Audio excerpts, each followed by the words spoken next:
अस्सलाम वालेकुम नाज़रीन, अव्हां ॾिसी रहिया आहियो सिंध आवाज़ न्यूज़ ऐं आऊं आहियां मोबाइल सिंधी।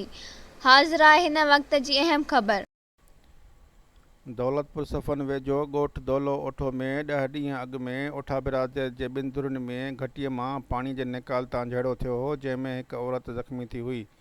उन सिलसिले में हाजी खान ओठो, फयाज़ अली ओठो ऐं इरशाद अली ओठो दौलतपुर सफ़न प्रेस क्लब पहुची एहतिजाजी मुज़ाहिरो कयो।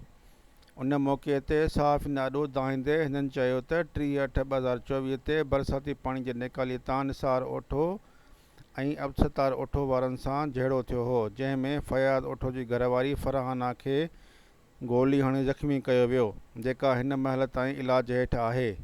हिननि चयो त असां क़ानूनी कार्रवाई करे जवाबदारनि खे गिरफ़्तार करायो। हिन वक़्तु जवाबदार मुसलसल तौरु असांखे हिरासमेंट करे रहिया आहिनि ऐं असांखे केस तां हथु खणाइण लाइ मुतमार धमकियूं ॾेई रहिया आहिनि। हिननि वधीक चयो त मज़कूर माण्हू ॾोहारी क़िस्म जा आहिनि ऐं ज़बरदस्ती असांजे प्लाट ते कब्ज़ो करणु चाहिनि था। मज़कूर जवाबदारनि ख़िलाफ़ मुख़्तलिफ़ थाणनि ते केस आहिनि। हिननि IG सिंध, DIG, DSP शहीद बेनज़ीराबाद, SSP शहीद बेनज़ीराबाद ऐं ॿियनि आला इख़्तियारनि खां मुतालबो कयो त धमकियूं ॾींदड़ जवाबदारनि मां असांखे जानी ऐं माली नुक़सानु आहे। जवाबदारनि खे गिरफ़्तार करे असांखे तहफ़्फ़ुज़ फ़राहम कयो वञे।